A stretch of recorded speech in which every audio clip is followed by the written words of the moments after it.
Before we start to introduce everyone and talk a bit about Scrolls, I would like to take a picture of you, if that's okay. So, right. As I count to 3, you can all say cheese, yeah? 1, 2, 3. That was awesome.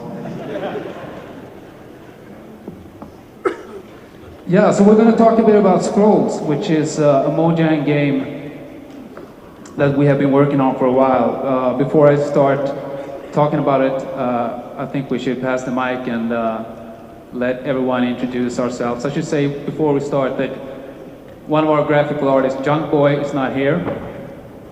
Yeah, well, he is somewhere here, just not here.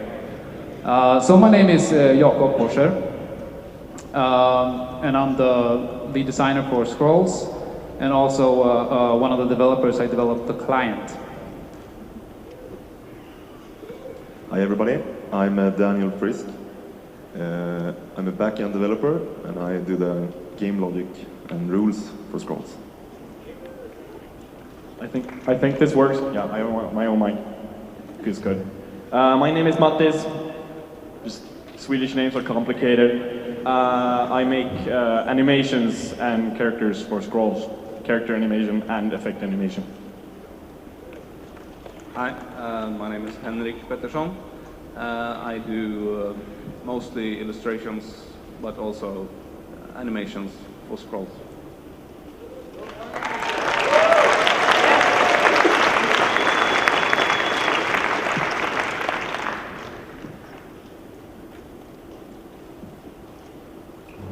Such a nice crowd. Okay, so we're kind of excited now because we finally get to show off Scrolls a bit. We have been working on it since, well actually since we announced it. We announced it in the beginning of March at GDC. And that's kind of when we started to really develop what we see now. Prior to that, we had made a small prototype of the game and tested it out and just to get a feel for it. So you guys will be the first non-Mojang employees to see the game, which I'm very excited about. Yeah.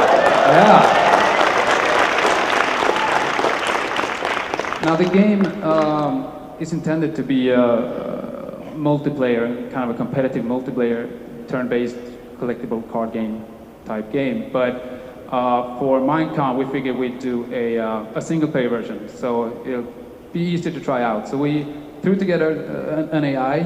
Daniel worked on that one. And I'm going to get rolling. I'm going to play the game a bit, and I'm going to try to explain how it works. Keep in mind that this is like pre-alpha version, so if there's anything that you find disagreeable that you see in this game, then we probably think so too, and we're really happy to hear your input on everything. Like we normally say, don't look directly at the bugs. So look away completely now. I'm gonna skip this little tutorial here, since I'm gonna talk about it anyways. You are the tutorial. I am the tutorial for now. So this is basically the game. What we see here is my character portrait on your left. I play the good-looking blonde. I like to do that. That is actually you in real life. That probably, yeah. You're just wearing a fake beard. So on this side here, on my side, that's my game board on the left side. On the right side is my opponent's game board. So I can summon my units on this side and he will summon on this side. The objective of the game is to destroy my opponent's idols that we see at the back. I need to destroy 3 of his 5 idols in order to win it. And the way I go about this is I use my collection of scrolls that I have available here. The scrolls come in many different types. We have, this is a unit. We can see it has, if you look at the green little icon there, is a yellow 1, meaning it costs 1 growth resource. We can also see that it has 1 attack power. The middle number there is the charge counter. Sorry, also 1, meaning it attacks every round. And at the end, we see next to the heart is a 1, meaning it has 1 life or 1 hit point. So I need 1 resource to cast this, to summon this unit. And the way I get resource is to sacrifice a scroll or scrolls that I have in my hand. So I'm going to go ahead and right-click this Vampiric Assassin, choose the growth resource, and so now I have 1 resource. We can see down here, next by the resource is a yellow big 1, meaning that's my current resource. I have 1 of it. And you see the white little number here shows how many I will have at the beginning of each round. So it gets replenished at the beginning of my round. So I have a resource, I go ahead and click my sin marked Zealot, and I can place it somewhere on my game board. I'll go ahead and place it here. As you also can see on the right side, there are 6 hexagon tiles that are lit up. That is the path as it will attack. So right now there are no units there, so if I let him attack, if he would attack now, he would damage one of the idols in the back.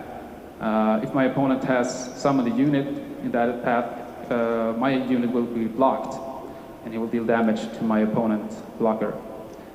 So I've used my resource now, and I can only sacrifice 1 scroll per turn, so I really can't do anything more this round. So I'm going to go ahead and click the end turn button down here, and it's my opponent's turn. He sacrifices a scroll for resource, and he summons his own guy up here. If I want to look at this, what kind of creature this is, I can click on it. Oh, that's, yeah. And we see the scroll saying that it's a unit that has 1 attack power, attack every round, and has 1 life. I'm going to go ahead and sacrifice another scroll, get some more resources, and I now have 2. I'm going to summon another Zealot. If I were to place him here, then he will be killed when the enemy unit attacks, so I'm going to place him down here for a little while. I also have this scroll here that's called Crown of Strength, which is not a unit, it is a unit enchantment. And you can look at it, it reads target unit gets +1 attack power and +2 hit points. So I'm going to go ahead and put this on this guy right here. If I hover the units, you can see a little reminder of its current stats. So 2 attack power, 0 charge counter, and 3 life. Now as you can see, the charge counter is 0, meaning when I press the down button here, he will attack. So let's take a look at that. All right, so he, yeah, that was not cool. My opponent, what he did, he summoned the wall here. The wall has 3 life and an ability saying that all damage dealt to it will be reduced to 1. So even if I have a very massive unit having 10 attack power, it would still take 3 attacks before the wall breaks. Now, as you can see, I thought I had my unit in the clear, but my opponent shifted place on his unit before it attacked. And this is something you can do every round. You can move every unit you have, you can move in 1 step per round. So if I would like to move this one right here, I click it, choose one of the tiles next to him, go with this one, and that will be his new location. I'm going to continue to sacrifice a little more here. I'm actually going to summon an artifact. Shrine is called right now. Shrine increases the life of all owners' units by 1 as long as it is in play. So I'll add that to my side of the game board.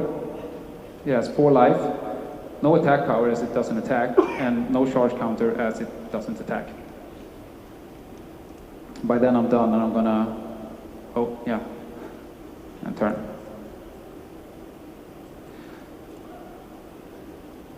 As you can see, all of the characters are fully animated. We intend to make 1,000,000 scrolls, and we intend to make animated characters for all of them. So it's not only going to be a card game, but it's also going to be like an action, like some level of action strategic game.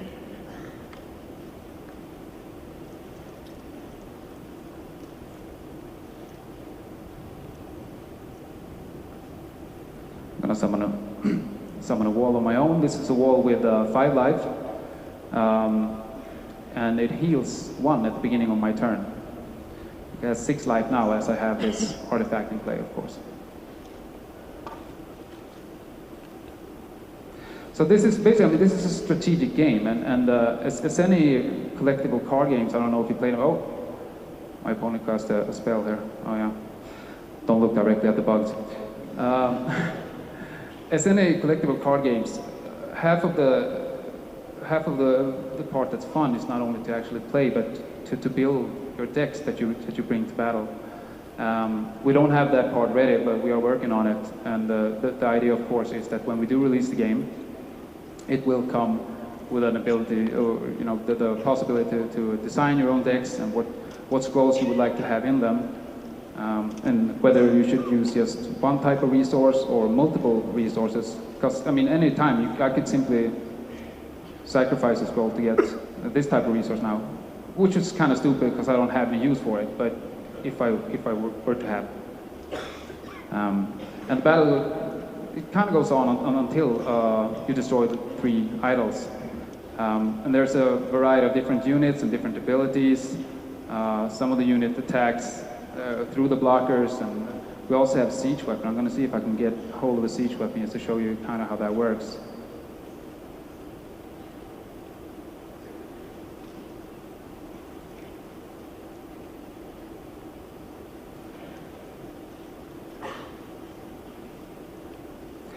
I'm going to show you just a little bit about this unit that my opponent summoned. It's kind of a nasty thing. He has 9 attack power, so obviously he's a very powerful guy. But we see that he also has an attack counter of 3, meaning that he only attacks once every 3rd round. When he does, it normally does some damage, of course. So it would be in my opponent's interest to keep him defended and safe for at least 3 rounds until he can attack and deal his damage. This guy's ridiculously OP. Yeah. Hate when the opponent plays it, seriously. Use the explosion thing, because I drew it.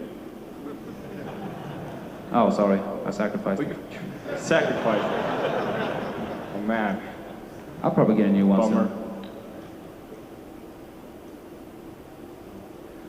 soon. My opponent casts a chain lightning now. See, this is one of the bugs I was talking about.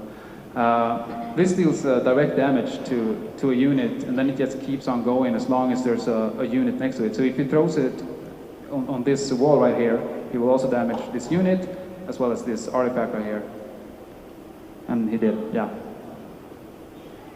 Not so nice.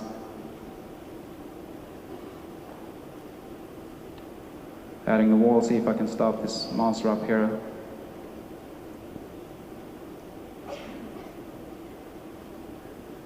Oh, more chain lightnings. That's nice. Seems I'm not getting any more of your explosions there, Mattis. I'm sorry. Yeah. We only have 1 dude. Looking at one thing we would like to do with this game, since we have a game board, is to actually. Oh yeah, that was. I swear, you only have 1 dude, and he has like 2 iron gold. And you're going to die. Listen, I'm doing the best I can. You cannot win this game. Use the explosion, okay? I got an explosion now. Yeah, use it. Yeah. Thanks a lot for yelling at me in front of all these people. I'm not yelling. This feels like a day at the office, you know. That is actually completely true. Yeah, here's a fire bet. I'm going to show it now. You happy, Max? Don't do it at the wall. Explode the goal now.